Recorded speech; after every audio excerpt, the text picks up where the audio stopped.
Spring chicken ചിക്കന് അതിക്കുള്ള മസാല ഉണ്ടാക്കും. മുളക് പൊടി, കോൺഫ്ലവർ, ജീരകപ്പൊടി, ഗരം മസാലപ്പൊടി, മുട്ടട്ടാ കോഴിമുട്ട എത്ര? ഒരു 10 വെളുത്തുള്ളി പേസ്റ്റ്, ഇഞ്ചി പേസ്റ്റ്, ഉച്ച കളർ ഇട്ടാ ഒരു 3 പേര് തൈര്, പൊടിപ്പ്. ഇനി നന്നായിട്ടൊന്ന് മിക്സ് ചെയ്തെടുക്കുക. ആവശ്യത്തിന് വെള്ളം ചേർത്ത് കൊടുത്തിട്ട് വീണ്ടും നന്നായിട്ട് മിക്സ് ചെയ്തെടുക്കുക. ആയി മസാല ആയി. അപ്പോൾ സ്പ്രിങ് ഇട്ടാ സ്പ്രിങ് ആട്ടത് കാടന്നെ വായിക്കുള്ളത്.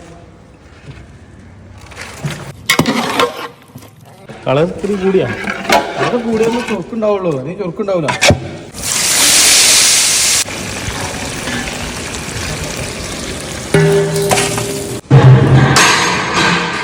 സംഭവം ഉഷാറാണ്. എന്ത് പോയി പറയാൻ